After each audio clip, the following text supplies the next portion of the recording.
Hello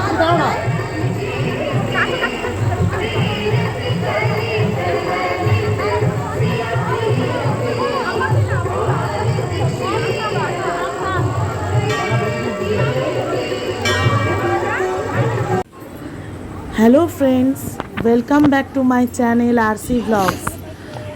প্রথমেই আমি ক্ষমা চেয়ে নিচ্ছি, কারণ এই ব্লগটা অনেক দিন আগে আমার ভিডিওটা বানানো ছিল, আমার পোস্ট করতে অনেকটা লেট হয়ে গেল। So I am so sorry, please don't mind. আর আমরা মানে আমি, আমার ভাই, মাসি, আমার ভাসুরজি, বোন সবাই মিলে ঘুরতে গিয়েছিলাম। তো বিয়ের পরে এই সবাইকে নিয়ে আমি ফার্স্ট টাইম বেড়াতে গিয়েছিলাম। তো আমাদের রাজহাটে একটা খুব সুন্দর একটা আশ্রম তৈরি হয়েছে, লাহিড়ী বাবার আশ্রম। তো আপনারা যদি চান ওখানে অবশ্যই যেতে পারেন। ঘণ্টাখানেক সময়টা অনায়াসে কেটে যাবে, আপনারা বুঝতেও পারবেন না।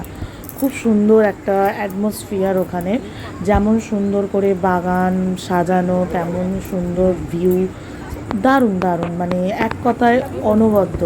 মানে কম খরচে সময় কাটানোর জন্য ভালো জায়গা তৈরি হয়ে গেছে কাছাকাছির মধ্যে। তো আপনারা প্লিজ গিয়ে লাহিড়ী বাবার আশ্রমটা সবাই মিলে দেখে আসুন। আমরা তো খুব মজা করেছি।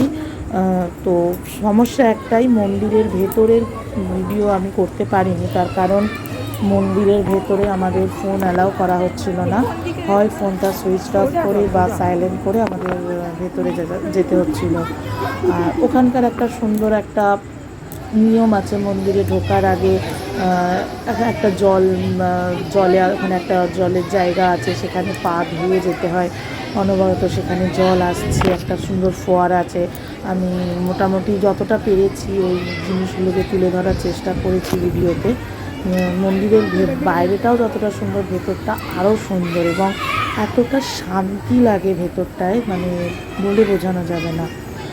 কিন্তু এই দুঃখের বিষয়, ভেতরে যে মন্দিরের ভেতরে অত সুন্দর ভিউগুলো আমি ভিডিওতে আপনাদের দেখাতে পারিনি। তাই আপনাদের কাছে রিকোয়েস্ট করলেও আপনারা প্লিজ গিয়ে দেখে আসুন। সত্যি খুব সুন্দর এই জায়গাটা, সবাই মিলে ফ্যামিলি সবাইকে নিয়ে অনায়াসে যেতে পারেন, দারুণ লাগবে। তো আপনারা ভিডিওটা স্কিপ না করে লাস্ট অবধি দেখুন, আমরা খুব মজা করেছি। তো ভিডিওটা প্লিজ দেখবেন, আর প্লিজ সাবস্ক্রাইব করে দেবেন আমার এই চ্যানেলটাকে।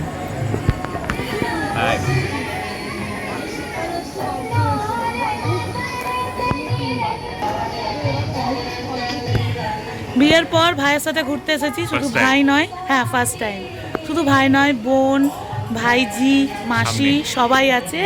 ওরা এই যে অনেক দূর চলে গেছে আমাদেরকে ছেড়ে, তাড়াতাড়ি যেতে হবে, একটু করে নি।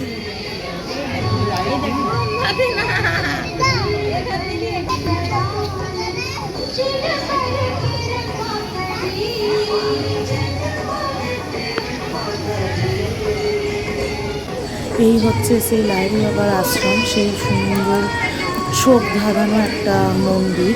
তার বাইরেটাও যেমন সুন্দরভাবে সাজানো, তেমনি মন্দিরের ভেতরটাও। তো আমি আবারও সরি বলছি আপনাদের, যে মন্দিরের ভেতরটা আমি আপনাদের দেখাতে পারিনি। বাইরেটা যতটা পেরেছি, এটার পর আমি আর ভিডিও করতে পারিনি। এরপর আবার মন্দিরের বাইরের অন্য একটা সাইড আমি ভিডিও করেছি। এটা হচ্ছে এমু পাখি। তো আমি ফার্স্ট টাইম এমু পাখি দেখলাম, তো বেশ ভালো লাগলো, অনেক কিছু জিনিস দেখলাম। আপনারা এর আগে একটা ঘাসের তৈরি ময়ূর দেখলেন, বা একটা বাচ্চাকে তার বাবা কোলে নিয়ে আছে। এগুলো কিন্তু কোনো আর্টিফিশিয়াল কিছু না, একদম অরিজিনাল ঘাসকে মেশিন দিয়ে কাটিং করে বানানো হয়েছে। এবং একটা সাইডে যীশু খ্রিস্টের একটা সুন্দর একটা ছবি, একদিকে দ্রোণাচার্যের একটা ছবি, যে উনি শিক্ষা দিচ্ছেন রাজপুত্রদের। এবং এখানে একটা অদ্ভুত সুন্দর একটা জায়গা আছে, সেটা হচ্ছে ভিজ পয়েন্ট, যেটা আমি ভিজ করেছি। জানি না এটা কতটা সত্যি, বাট তাও মনের বিশ্বাস থেকে আমি ভিজ করেছি। আর তারপরে গায়ত্রী আশ্রমের এটা একটা ভিউ। তো এখানে একটা পার্ক আছে, সেই পার্কে এই আমার বোন আর ভাসুরজি চেপেছে এবং আমরা এখানে প্রচুর মজা করেছি। তারপরে মাথা ঘুরে গেছে, চেঁচিয়েছে, সেটা আপনার ভিডিওতে বুঝতেই পারছেন। মাসি এবার আউট হয়ে গেছে। আচ্ছা